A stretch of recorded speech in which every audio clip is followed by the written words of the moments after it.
Selamat berjumpa lagi rekan-rekan mahasiswa di kuliah kita, mata kuliah 9 nilai utama Gus Dur.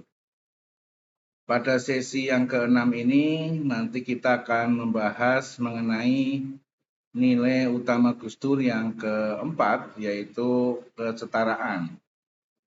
Namun sebelum kita membahas lebih jauh, marilah kita bersama-sama menonton video pendek dari Mbak Alisa Wahid terkait kesetaraan Gus Dur. Keadilan sebagai sebuah nilai mensyaratkan adanya cara pandang atau perspektif atau nilai kesetaraan. Bagaimana mungkin kita bersikap adil bila kita memandang kelompok yang lain lebih rendah dari kita, orang yang lain lebih rendah dari kita, agama yang lain lebih rendah dari kita. Kita semua meyakini kita barangkali dalam konteks agama misalnya, kita semua meyakini bahwa kebenaran ada di dalam umat atau agama yang kita yakini. Tetapi dalam konteks hidup bersama, terutama dalam konteks hidup berbangsa dan bernegara, maka semua agama, semua kelompok, semua suku memiliki tempat yang setara. Karena itu, kesetaraan adalah menjadi landasan untuk bisa menjamin adanya keadilan. Seperti kita tahu misalnya, banyak perempuan masih terjebak dalam relasi kuasa. Bagaimana seorang laki-laki merasa dia lebih berkuasa, dia memiliki hak lebih besar, dan karena itu kemudian dia memperlakukan perempuan sebagai warga negara nomor 2, misalnya di dalam konteks keluarga atau di dalam konteks dunia kerja. Saya laki-laki, karena itu saya lebih berhak atas misalnya gaji yang lebih tinggi, atau karena saya laki-laki maka saya tidak mau bila ada pemimpin publik yang perempuan, misalnya seperti itu adalah ketidaksetaraan, dan ketidaksetaraan ini jelas akan mengganggu bagaimana kita menegakkan keadilan. Kalau kita melihat kita sebagai mayoritas itu lebih tinggi daripada minoritas, itu adalah ketidaksetaraan. Gus Dur menyampaikan bahwa di dalam konteks bernegara tidak ada mayoritas minoritas. Yang ada adalah hak warga negara, hak konstitusional. Disitulah makna atau esensi kesetaraan.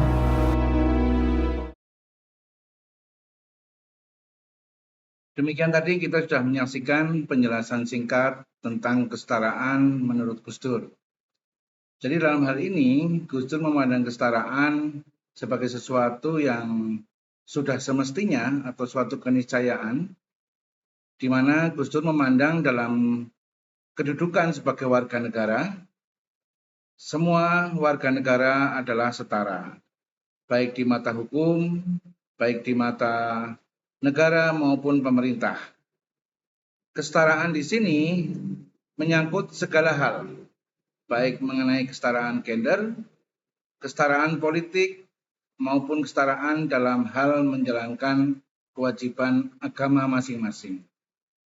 Baik, kita mulai dengan materi kita tentang kesetaraan. Agama adalah sebuah keyakinan yang dimiliki oleh manusia yang yakin berasal dari Sang Pencipta dan segala aturan yang menyertainya. Agama merupakan seperangkat konsep aturan hidup yang dilaksanakan oleh para pemeluknya. Keberagaman agama di dunia merupakan sebuah fakta tak terbantahkan atau lebih sering disebut dengan pluralisme agama. Pluralisme merupakan sebuah sunatullah. Hal ini haruslah disadari oleh setiap manusia bahwa mustahil di era kondisi saat ini tidak bersinggungan atau berinteraksi dengan orang lain yang berbeda keyakinan atau agama. Sikap yang muncul sebagai upaya menjalankan ajaran agama di masing-masing penganut agama cenderung memunculkan sikap eksklusif, merasa paling benar dan paling hebat. Hal ini akan menimbulkan rasa ketidaksenangan dan kecaman dari penganut agama lain yang merasa disalahkan.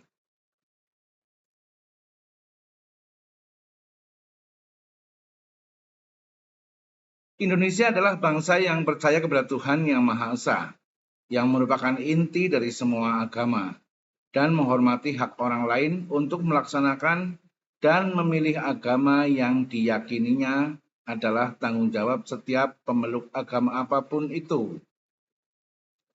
Dan pluralisme agama menjamin hak kebebasan beragama di Indonesia, karena pluralisme agama yang sejatinya adalah pengakuan terhadap kepercayaan orang lain yang berbeda. Abdurrahman Wahid atau Gus Dur adalah sosok yang cukup dipertimbangkan dalam hal mensosialisasikan ide pluralisme agama. Abdurrahman Wahid atau Gus Dur sebagai salah satu tokoh yang cukup berpengaruh dan tak kalah kontroversialnya berkenaan dengan segala bentuk aksi dan pemikirannya. Ia menjadi pondasi pelindung atas berbagai ketidakadilan, setidaknya begitulah anggapan banyak orang yang pernah mengenal sosok Gus Dur atas kiprah dan perjuangannya membela hak minoritas dan berbagai ketimpangan sosial lainnya di negeri ini. Gus Dur adalah salah satu tokoh yang hampir dapat diterima oleh semua kelompok agama. Bahkan ketika wafatnya, banyak tokoh agama lain merasa kehilangan dan turut mendoakan kepergian Gus Dur untuk selama-lamanya. Hal itu dikarenakan kedekatan Gus Dur dengan umat agama lain cukup baik. Gus Dur mengemban pandangan anti-eksklusivisme agama. Menurutnya, berbagai peristiwa kerusuhan yang berkedok agama di beberapa tempat adalah akibat adanya eksklusivisme agama. Oleh karena itu, kita akan membahas atau menguraikan tentang demokrasi sebagai pilar kesetaraan, toleransi, dan dialog antar umat beragama dalam pandangan Gus Dur. Jadi dalam hal ini nanti kita akan mengulas kesetaraan dari sisi hak-hak warga negara, baik dari hak politik maupun hak sebagai warga negara. Demokrasi sebagai pilar kesetaraan agama-agama. Karena tanpa demokrasi akan terjadi mayoritarianisme atau penguasaan oleh salah satu pihak saja, tentunya implikasinya juga kepada pelaksanaan agama-agama masing-masing umat pemeluknya. Pluralisme agama adalah fakta yang tidak terbantahkan. Siapapun suka atau tidak suka, mustahil hanya agamanya saja yang berhak hidup dan berkembang di bumi yang satu ini, di mana semua manusia hidup. Sikap anti atau merasa tidak senang atas kejadian atau kehadiran, kepercayaan, atau agama lain dengan segala implikasi pengalaman ajarannya adalah sikap yang menentang sunatullah itu sendiri. Sebuah ketetapan Tuhan atas keberagaman, kepercayaan, dan agama. Rekaman sejarah menjelaskan bahwa betapa tidak merisaukan pikiran dan hati anak manusia, di mana agama yang diyakini oleh setiap pemeluknya berasal dari Tuhan, menjadi alat penghancur dan seolah-olah pesan dasar ajaran agama adalah untuk menindas orang lain yang berbeda. Ironis benar jika hingga hari ini agama masih ditakuti oleh banyak manusia karena bukan menjadi sumber kebahagiaan dan acuan hidup. Terkait dengan hal itu, Kamaluddin Hidayat juga pernah mengatakan bahwa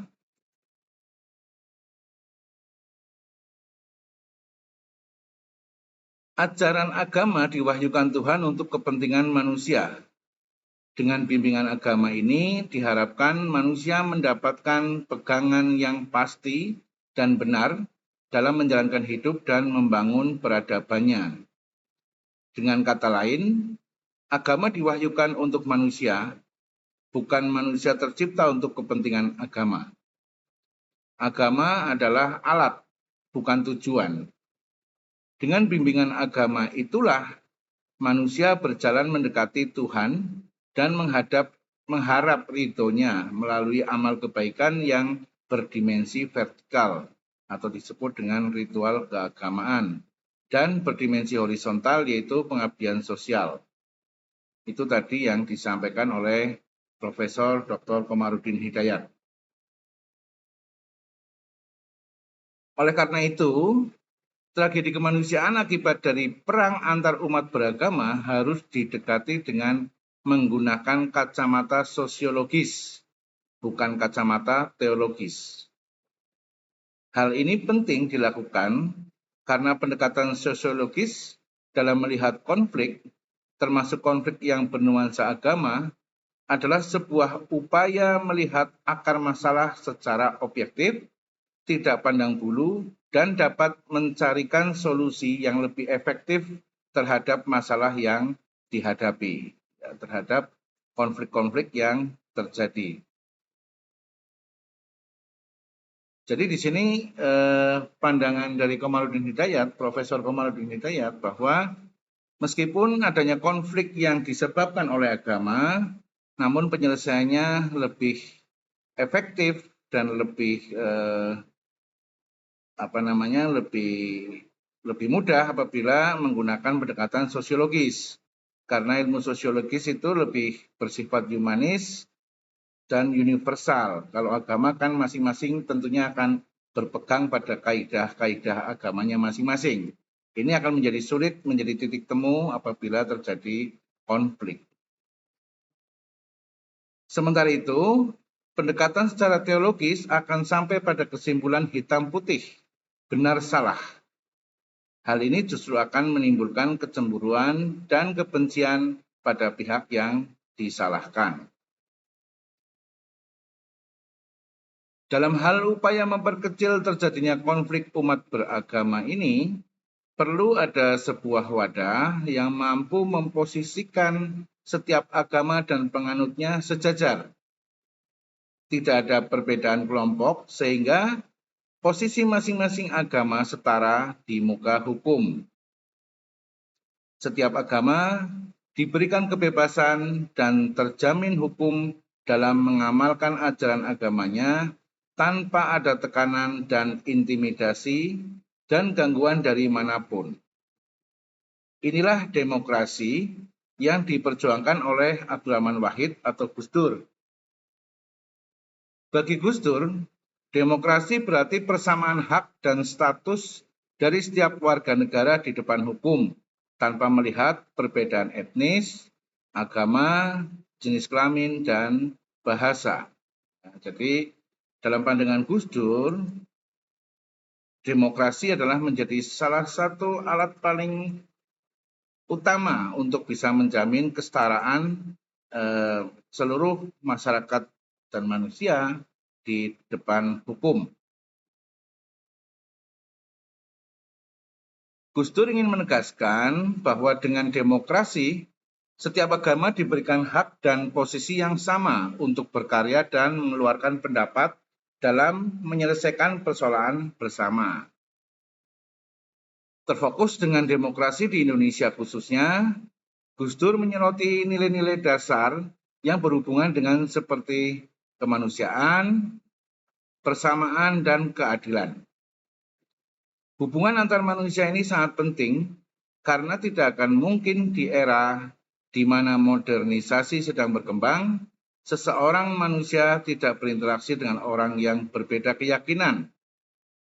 Dalam hal ini, Gus Dur sering mengutip ayat Al-Quran surah Al-Hujurat ayat 13, yang intinya adalah sesungguhnya perbedaan manusia adalah kehendak Tuhan yang memiliki karakter untuk saling mengenal satu sama lain. Ya.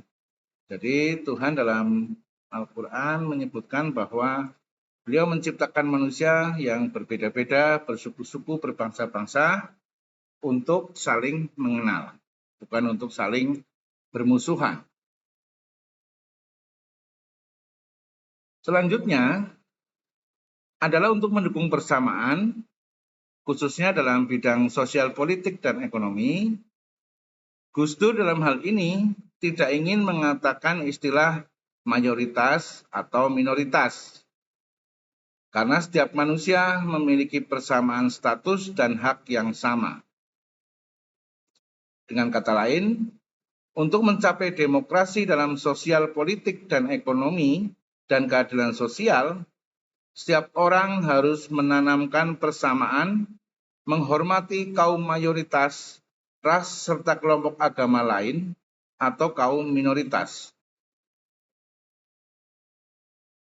Menurut Gus Dur, keadilan adalah sangat penting dalam mendukung kehidupan sosial dan politik yang harmonis, sehingga tidak ada pembedaan dan klasifikasi sosial serta kesenjangan sosial yang dapat berakibat pada terjadinya ketegangan dan bermuara kepada konflik.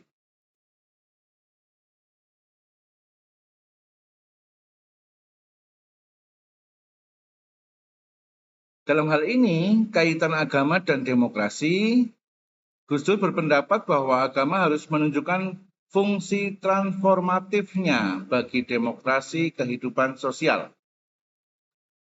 Dalam hal ini, agama menurutnya harus memformulasikan konsepsi tentang martabat manusia, persamaan status manusia di depan hukum, dan solidaritas sejati antar umat manusia. Setiap agama harus berinteraksi dengan agama lain dalam bentuk penerimaan sejumlah nilai-nilai dasar yang universal, yang akan membawa hubungan antar agama dalam sebuah tahapan di mana agama melayani masyarakat dalam sebuah bentuk yang sangat konkret, seperti menanggulangi kemiskinan, menegakkan hukum, dan menjamin kebebasan berpendapat. Jadi menurut Gus Dur, agama itu harus bisa mentransformasikan ataupun menerjemahkan ayat-ayat kitab sucinya ke dalam tindakan-tindakan konkret yang bersifat universal kemasyarakatan. Nah, jadi harapannya adalah bahwa perbedaan agama tidak menjadi penyebab atau tidak menjadi sebab kita tidak bisa bekerja sama dalam hal-hal kemasyarakatan, khususnya menanggulangi masalah-masalah sosial, ya, sosial kemanusiaan seperti kemiskinan, penegakan hukum, dan juga kebebasan berpendapat.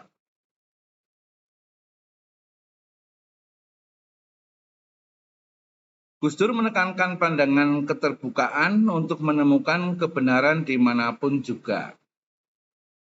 Pluralisme yang ditekankan Gus Dur adalah pluralisme dalam bertindak dan berpikir. Ya, jadi bukan pluralisme dalam hal ritual ibadah, itu bukan. Tetapi pluralisme dalam bertindak dan berpikir yang terkait dengan kegiatan-kegiatan amaliyah sosial kemasyarakatan. Inilah yang melahirkan toleransi. Gus Dur mengembangkan pandangan anti-eksklusivisme agama.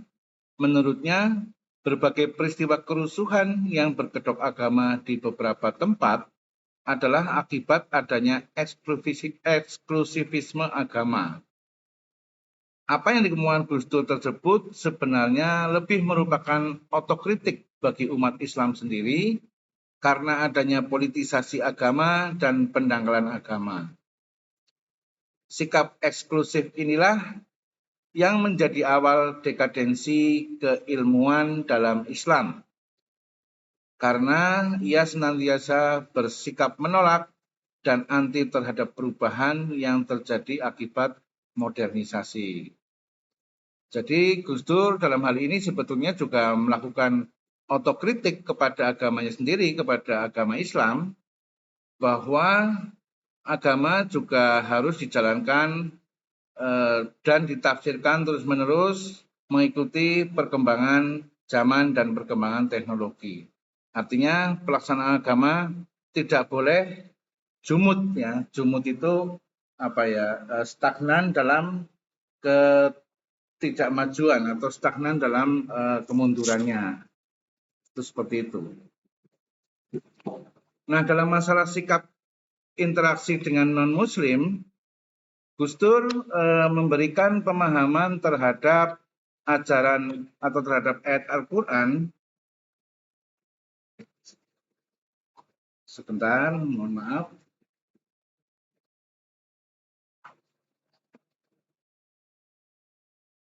Saya ulangi. Dalam masalah sikap interaksi dengan non-Muslim, Gus Dur memberikan pemahaman terhadap ayat Al-Quran yang sering menjadi dasar bagi kaum muslimin sendiri untuk memusuhi non-Muslim, yaitu ayat Al-Quran surat Al-Baqarah ayat 120. Ayat yang sering dijadikan landasan dalam tindakan intoleransi, yang kurang lebih artinya adalah orang-orang Yahudi dan Nasrani tidak akan senang kepada kamu hingga kamu mengikuti agama mereka. Katakanlah, sesungguhnya petunjuk Allah itulah petunjuk yang benar. Dan sesungguhnya jika kamu mengikuti kemauan mereka setelah pengetahuan datang kepadamu, maka Allah tidak lagi menjadi pelindung dan penolong bagimu. Ini adalah terjemahan surat Al-Baqarah ayat 120 yang sering dipakai oleh para pemuka agama yang cenderung mengartikan ayat tersebut menjadi ayat-ayat yang sifatnya eksklusif. Tapi kalau Gus Dur memandang ayat ini sering digunakan untuk membenarkan sikap dan tindakan intoleransi. Karena kata tidak rela dianggap melawan atau memusuhi. Lalu dikaitkan dengan pembuatan gereja-gereja, penginjilan atau pengkabaran Injil, dan sebagainya.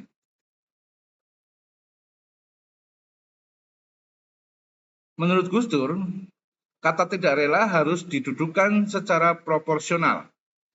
Tidak rela artinya tidak bisa menerima konsep-konsep dasar. Tentu saja ini tidak bisa dipungkiri oleh siapapun. Jika ayat tersebut dipahami secara proporsional, maka tidak rela menerima konsep Islam oleh agama Yahudi dan Nasrani adalah sudah pasti. Begitu juga sebaliknya. Islam juga tidak bisa menerima konsep-konsep dasar agama Kristen dan Yahudi. Oleh karena itu, kita tidak akan goyang dari konsep tauhid, tetapi kita menghargai pendapat orang lain.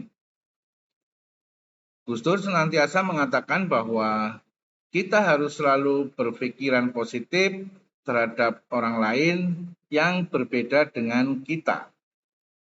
Hal ini sangat penting dalam membangun komunikasi yang baik untuk mengentaskan dan membicarakan masalah-masalah bersama.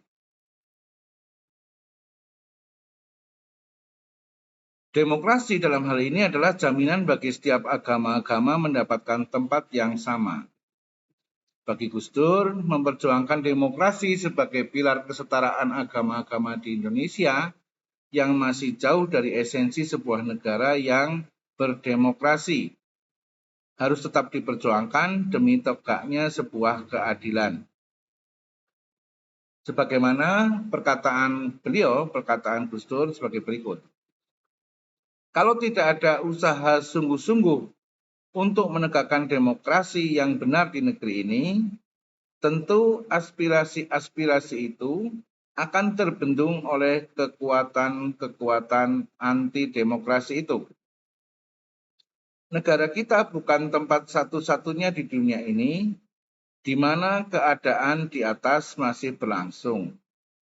Keadaan itu sendiri bahkan merupakan ciri umum kehidupan semua negara yang sedang berkembang.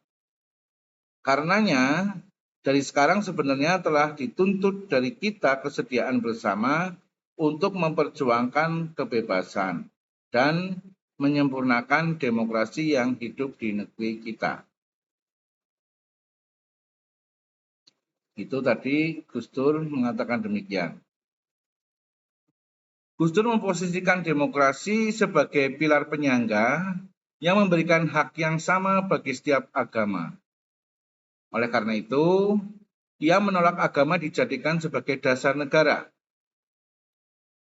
Ya, maksudnya Gus Dur menolak agama dijadikan sebagai dasar negara. Hal ini apabila sebuah agama menjadi dasar negara, maka akan ada warga negara kelas 2 karena hal ini akan berakibat pada hak politis yang pasti akan berbeda. Jadi misalnya Indonesia jadi negara Islam. Tentunya penganut agama Islam akan menjadi kelas eksklusif dari masyarakat Indonesia. Demikian juga misalnya Indonesia menjadi negara Kristen misalnya. Tentunya umat agama Kristen akan menjadi eksklusif dibanding umat agama-agama yang lain.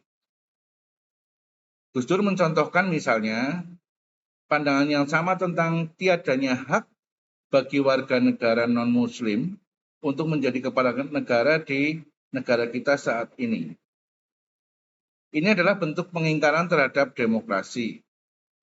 Pandangan seperti ini berarti melebihkan kedudukan sebuah agama, dalam hal ini Islam, yang menjadi agama mayoritas penduduk atas agama-agama lain, dengan demikian melanggar prinsip demokrasi yang terkandung baik dalam pembukaan maupun pasal 29 ayat 2 Undang-Undang Dasar 1945. Atas dasar inilah Gus Dur semasa menjadi presiden menjadikan agama Konghucu menjadi agama resmi di Indonesia dengan segala kebudayaannya. Jadi pandangan Gus Dur, konsekuensi dari demokrasi dan kesetaraan dalam hal agama seharusnya membebaskan seluruh umat beragama yang diakui di Indonesia ini untuk bisa menjadi pemimpin atau untuk bisa menjadi presiden. Karena itu dilindungi oleh undang-undang. Meskipun dalam kenyataannya hal itu masih sulit, ya, tetapi pandangan itu harus kita tegaskan supaya prinsip keadilan dan kesetaraan bisa kita perjuangkan bersama. Pandangan atas kecenderungan melebihkan kedudukan sebuah agama atas agama-agama lain, seperti dicontohkan di atas, merupakan bagian dari pandangan bahwa agama tersebut haruslah menjadi dasar negara. Oleh karena kita sudah sepakat pada tanggal 18 Agustus 1945 untuk menghilangkan Piagam Jakarta dari pembukaan UUD 45, maka sebagai konsekuensinya, hal-hal yang melebihkan sebuah agama atas agama-agama lain harus dihilangkan dalam pengelolaan kehidupan bernegara kita. Kenyataan bahwa pandangan di atas masih diikuti oleh mayoritas lembaga dan kelompok Islam di negara kita yang dewasa ini menunjukkan bahwa agama tersebut belum dapat berfungsi sebagai pendorong tegaknya demokrasi di Indonesia. Ya, Gus Dur menyampaikan keprihatinannya tentang pelaksanaannya, bahwa memang dalam pelaksanaannya idealisme demokrasi di negara kita, khususnya terkait dengan kesetaraan agama dan hak-hak politik para penganut agama, itu belum bisa dijalankan dengan baik. Inilah yang terus harus kita perjuangkan sampai kepada idealis kesetaraan seperti yang diharapkan Gus Dur. Gus Dur juga menentang sebuah negara memberikan tafsiran terhadap sebuah agama, yaitu menentukan mana yang agama dan tidak agama. Gus Dur memberikan contoh pada masa Orde Baru, para warga keturunan Tionghoa harus menggantikan namanya menjadi nama pribumi. Tidak dibenarkan mendirikan sekolah, membuat surat kabar berbahasa Mandarin, dan dilarang beragama Konghucu. Karena keyakinan tersebut diasumsikan adalah sebuah filsafat hidup, bukannya agama. Sebagai akibat, kita memiliki pengusaha bermata sipit yang bernama Muhammad Harun Musa, padahal jelas sekali dia bukan seorang Muslim ataupun bukan pula beragama Kristiani, melainkan ia beragama Buddha dalam kartu identitasnya. Maksudnya bahwa akibat kebijakan Orde Baru itu, menyebabkan seorang Tionghoa, pengusaha Tionghoa itu namanya seperti seorang Muslim, ya, Muhammad Harun Musa. Padahal beliau itu adalah beragama Buddha. Kenapa sampai terjadi seperti itu? Ya karena itu menghindari penindasan-penindasan dan ketidakadilan yang dilakukan oleh pemerintah masa itu. Inilah bahaya penafsiran oleh negara. Padahal sebenarnya yang menentukan sesuatu agama atau bukan adalah pemeluknya sendiri. Oleh karena itu, peranan negara sebaiknya dibatasi hanya pada pemberian bantuan belaka. Gus Dur memberikan contoh bahwa Gus Dur menyanggah niat Kapolda Jawa Tengah waktu itu, ya, yang ingin menutup pondok pesantren Al-Mukmin di Ngruki, Solo, ya, dan membiarkan masyarakat yang menolak peranannya dalam pembentukan sebuah negara Islam di negara ini. Jadi dulu sampai sekarang masih ada pondok pesantrennya, namanya Pondok Pesantren Ngruki di Solo, ya, Al-Mukmin, yang diketuai atau dipimpin oleh Abu Bakar Basir. Meskipun secara umum masyarakat mengetahui bahwa itu adalah pondok pesantren salaf yang sangat radikal, ya, yang membahayakan posisi ataupun kedudukan ideologi negara, tapi tetap saja Gus Dur tidak menghendaki ataupun tidak setuju apabila pondok pesantren itu ditutup atas nama keyakinan. Di sini harus jelas mana yang menjadi batasan antara peranan negara dan peranan masyarakat dalam menyelenggarakan kehidupan beragama. Negara hanya bersifat membantu, justru masyarakat yang harus berperan menentukan hidup matinya agama tersebut di negeri ini. Gus Dur menjelaskan hal itu dengan pemaknaan terhadap ayat Al-Quran, surat Al-Baqarah ayat 256, yang kurang lebih terjemahannya sebagai berikut. Tidak ada paksaan dalam beragama. Sesungguhnya telah jelas jalan yang benar daripada jalan yang sesat. Karena itu, barang siapa yang ingkar kepada Tauhid dan beriman kepada Allah, maka sesungguhnya ia telah berpegang kepada buhul tali yang amat kuat yang tidak akan putus. Dan Allah Maha mendengar lagi Maha mengetahui. Menurut Gus Dur, ayat di atas mengemukakan bahwa tidak ada peranan negara sama sekali, melainkan hanyalah peranan masyarakat yang menentukan mana yang benar dan mana yang palsu. Jika semua agama itu bersikap saling menghormati, maka setiap agama berhak hidup di negeri ini, terlepas dari senang atau tidaknya pejabat pemerintahan. Jadi Gus Dur di sini menekankan bahwa kebenaran agama itu adalah ranahnya para penganut agamanya masing-masing, bukan disalahkan atau dibenarkan oleh negara. Negara tidak boleh ikut campur dalam hal keyakinan agama masing-masing pemeluknya. Ya. Namun kalau kita lihat sekarang, justru agama ataupun negara terlalu jauh ikut mencampuri urusan keyakinan agama masing-masing pemeluknya. Gus Dur sangat anti terhadap sikap membenarkan diri sendiri dan menyalahkan orang lain, karena sikap ini justru akan melemahkan kita dalam kehidupan berbangsa dan bernegara. Padahal kita hidup di era masyarakat yang pluralistik. Nilai-nilai pluralisme akan tetap terjamin dalam alam masyarakat demokratis, dan semangat jiwa pluralisme akan menjadikan bangsa ini kaya dan kuat.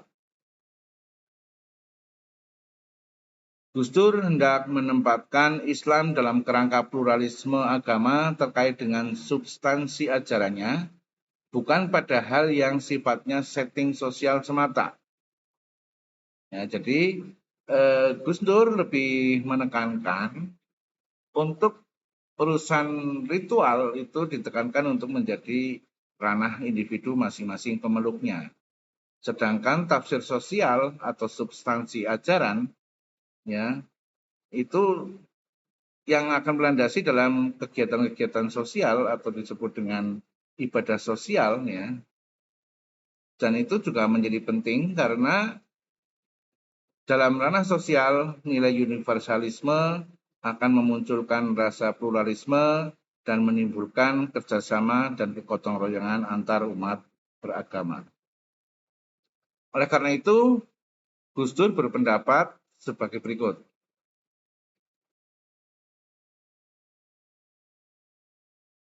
Islam sebagai mayoritas di Indonesia tidaklah harus menampilkan diri untuk memberi warna tunggal bagi kehidupan masyarakat.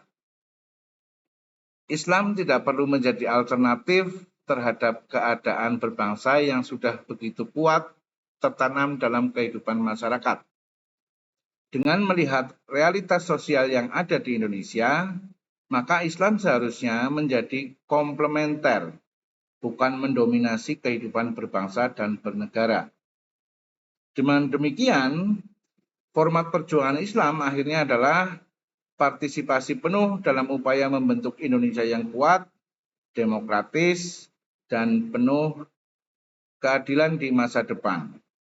Tujuan akhirnya adalah memfungsikan Islam sebagai kekuatan integratif dalam kehidupan dan berbangsa dan bernegara.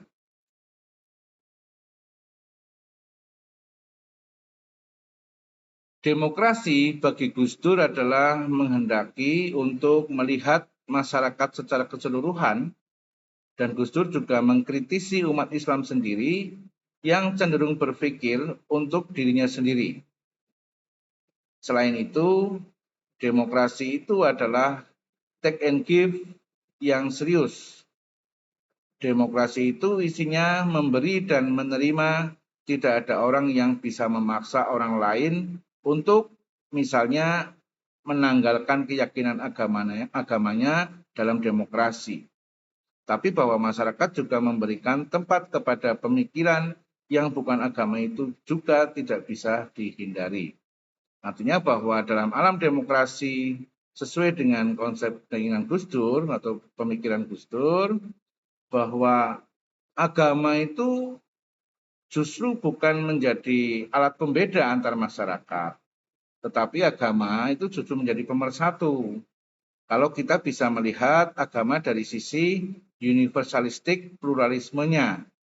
Karena setiap agama pasti mempunyai nilai-nilai sosial, nilai-nilai kemanusiaan yang bersifat universal. Jadi dalam hal ini, pandangan Gus Dur bahwa pluralisme dan universalisme kemanusiaan itu hanya bisa dijalankan di dalam negara yang berasaskan demokrasi atau agama yang berlandaskan demokrasi. Itu menjadi sesuatu harga yang tidak bisa ditawar, sehingga demokrasi adalah hal yang sangat penting yang harus kita perjuangkan. Karena dengan demokrasi, kita bisa saling menghargai satu dengan yang lainnya, bisa saling bertoleransi, bisa saling bergotong royong, dan saling bekerja sama untuk membangun bangsa ini.